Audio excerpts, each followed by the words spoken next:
Eso lo dice últimamente Alberto Fernández cuando habla de la gente que dice cosas que tal vez dan vergüenza ajena o son políticamente incorrectas, ¿no? Digo, en todos los espacios hay Sí, gente que bueno, dice creo que lo cosas que con las que marcaba uno comparte y Pichetto, no. creo que lo que marcaba Pichetto, nosotros estamos viendo, digo, en nuestro espacio hay diferencias y las hemos marcado, hay diferencias en cuanto a abordajes puntuales, en cuanto a diagnósticos y una voluntad de contribuir a encontrar ese mejor diagnóstico de la Argentina y tener más músculo para llevar las cosas adelante. El propio Cornejo ha tenido discusiones con el presidente. Y públicas, Yo he además, manifestado en mediáticas. público, en privado, qué es lo que veo de la economía desde hace mucho tiempo, porque no es solo coyuntural, sino estructural. Y creo que del otro lado también pasa lo mismo. Hay muchas visiones distintas de lo que hay que hacer. Yo creo que uno de los deberes que tenemos como sociedad y como clase política es evitar que la Argentina entre. Viste que los equipos de música tienen un botón que es random, que puede salir cualquier canción. Parece que tenemos que evitar eso.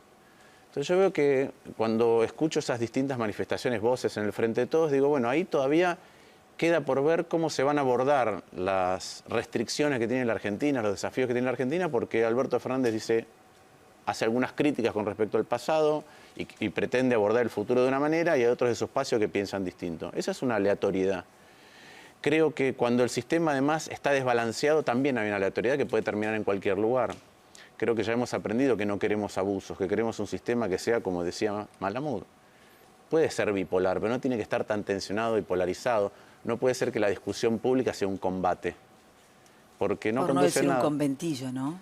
Sí, a ver, Porque de fondo no se discute claramente casi nada. A mí me bueno, encanta yo... cuando vos venís, porque yo te lo decía hoy cuando estaba en la radio, que te mandé el mensaje a ver si podías venir esta noche. Sos un tipo inteligente, de esta nueva generación de políticos, como hay un montón que podríamos mencionar tanto de un lado De como del todos otro, lados, sí. donde me parece que están como mucho más abiertos a hacer consensos, a tratar de conciliar las diferencias, porque si no, de verdad, ¿qué país les vamos a dejar a nuestros hijos? Es la pregunta de siempre. Esa es la verdad. ¿Crees que sí se puede? A ver, primero, yo creo, vos, como en cualquier ámbito de la vida, cuando discutís a los gritos, en el fondo no estás discutiendo lo importante, Nada. ¿no? Cuando en tu pareja o con un amigo empezás a gritarte, hay algo, hay un núcleo duro que no estás pudiendo disolver, algo que está molestando. Creo que eso le pasa a la vida social. Vos recién mencionabas algo muy importante. Yo he estado dando un montón de charlas en distintos lugares del país, en ámbitos universitarios y de colegios, a raíz del libro. Y últimamente arranco las charlas preguntando lo siguiente: levante la mano el que cree que, perdón por la palabra, Argentina está jodida. Levante la mano el que cree que Argentina está jodida desde hace mucho. La siguiente pregunta que hago es: levante la mano el que se quiere ir del país.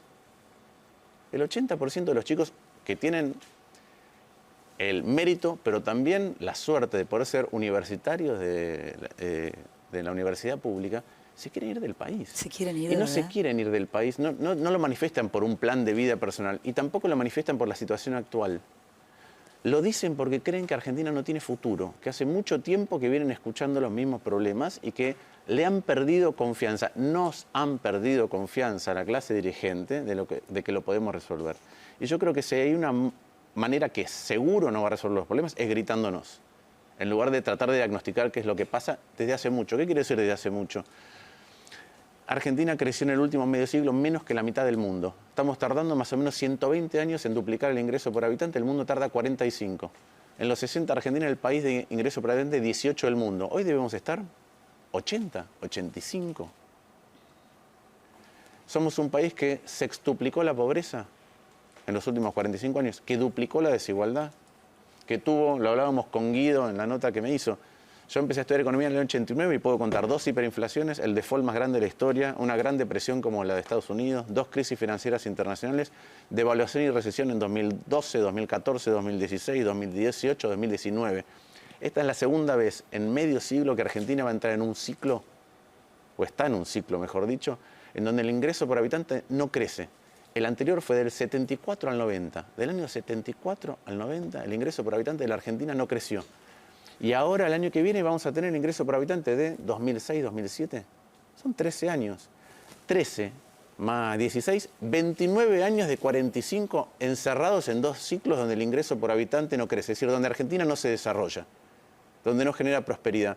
Si eso no nos da para reflexionar más en profundidad, más allá de las coyunturas, y de ver cómo lo abordamos colectivamente, no sé qué disparador necesitamos. Y ahí sí creo que hay, cuando digo la generación intermedia tiene la responsabilidad, no es porque nos toca a nosotros, no estoy diciendo eso. Digo que nos tenemos que hacer responsables de construir otro futuro para que los chicos no se quieran ir. Pero también no sentís que les toca, que nos toca.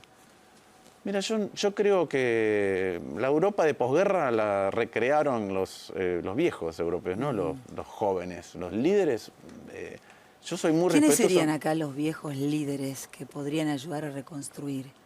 Mira, yo lo primero que hago es hablar con aquellos que nos precedieron cada vez que veo un lugar, se hayan equivocado o no, siempre y cuando lo hayan hecho decentemente.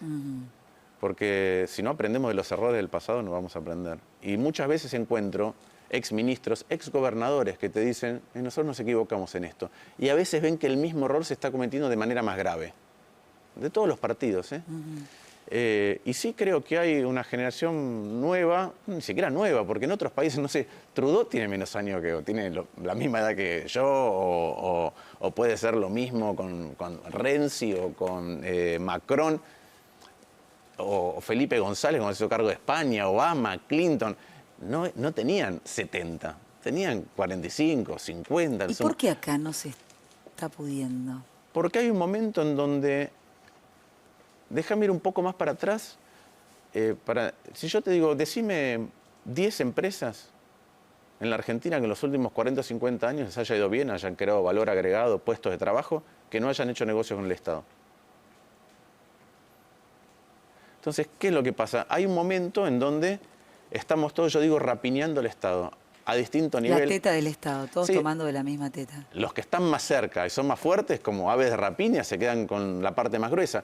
¿Pero por qué te digo esto? Porque hay en una economía que no tiene vitalidad en el sector privado, que no tiene...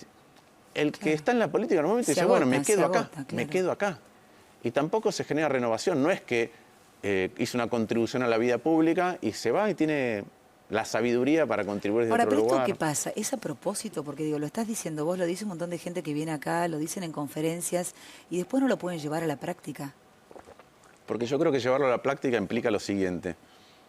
Hay un ejemplo que a mí me gusta mucho usar, que es que cuando Pepe Mujica asumió en su primer mandato, le habló a la Asamblea y dijo, la prioridad número 1 es la educación, y la 2 es la educación, y la 3 es la educación. Y como es algo tan caro a nuestros afectos, tan popular, todo el mundo aplaudió.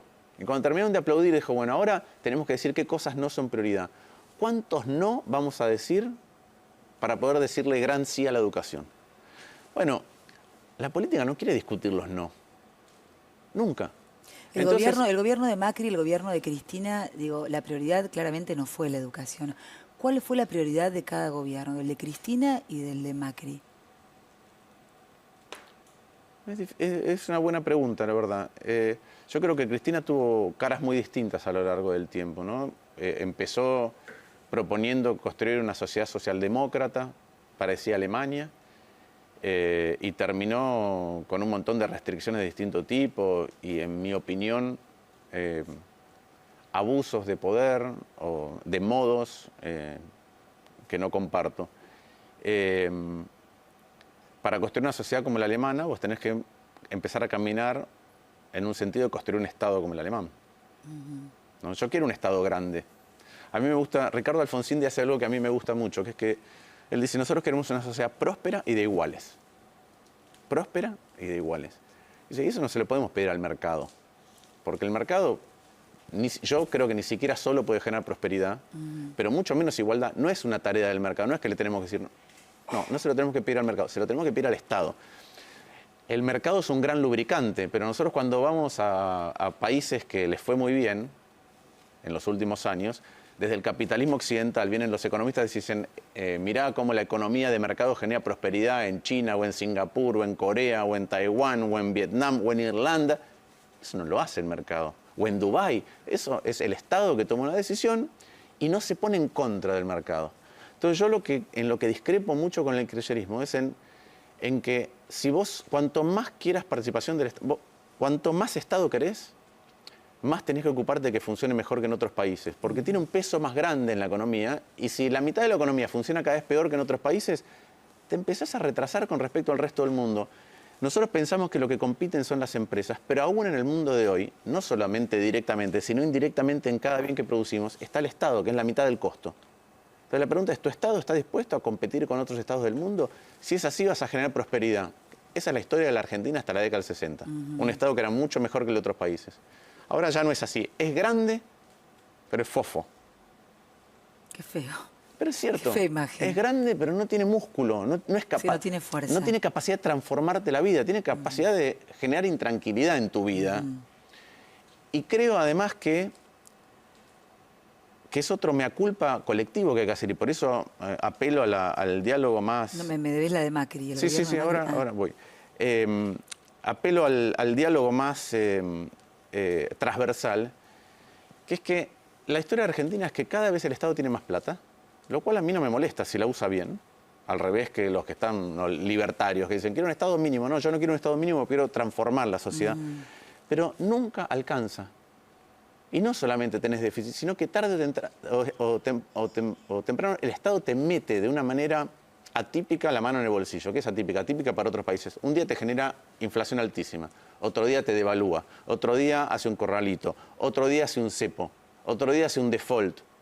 Entonces, nunca alcanza la plata. ¿Cómo puede ser? Entonces, la discrepancia que yo tengo y quiero discutir con el kirchnerismo, y ojo, no es que todos del otro lado lo ven así. Yo cuando tengo diálogos fuera de cámara, hay muchos que dicen, sí, en esto nos equivocamos, porque creíamos que solo gastando más resolvíamos el problema. Y yo creo que ahí está la riqueza que podemos abordar, cuando bajamos un escalón en el diagnóstico. ¿Qué creo del gobierno del presidente Macri? Que no tiene una convicción de cuál es el rol que tiene que tener el Estado en este sentido. Yo creo que el Estado es muy importante. Es lo que decía recién Ricardo, es el Estado es lo que puede lograr que una sociedad prospere y sea igualitaria. No lo puedes hacer en contra del mercado, pero cuando no administras el Estado de manera tal que tenga esta sustentabilidad que te digo y cae en crisis, también empiojás el mercado, que es lo que hemos visto con crisis y devaluaciones.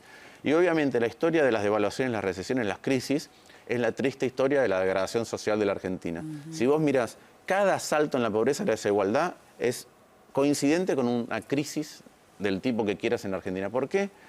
Porque el que se queda lastimado socialmente es aquel que no tiene capital. Y cuando yo digo capital, la gente piensa, no tiene ahorros. No, bueno, claro, no tiene dólares antes de la devaluación. No tiene sus cosas. Entonces al día siguiente las tiene que salir a comprar. ¿Cómo? Más baratas. Si tenés tu casa, decís, bueno, todo es un quilombo, pero no tenés que salir a alquilar más caro. No tenés capital humano, que es un nivel educativo, una historia laboral en blanco, la suerte que te protege al día siguiente de la devaluación y la suba de precios, tu salario. Si no tenés esas cosas, y eso, el que no tiene nada de eso, pega un salto en distancia con el resto con cada crisis en Argentina. Otra vez, nosotros tenemos el doble de desigualdad que hace medio siglo. Es tremendo eso, Y entre 6 y 7 veces más pobreza. Si eso no nos puede hacer reflexionar, ya me cuesta mucho pensar que hay veces... No quiero sonar pesimista. Hay veces que es como, bueno, aprendimos en los 70 que queríamos democracia.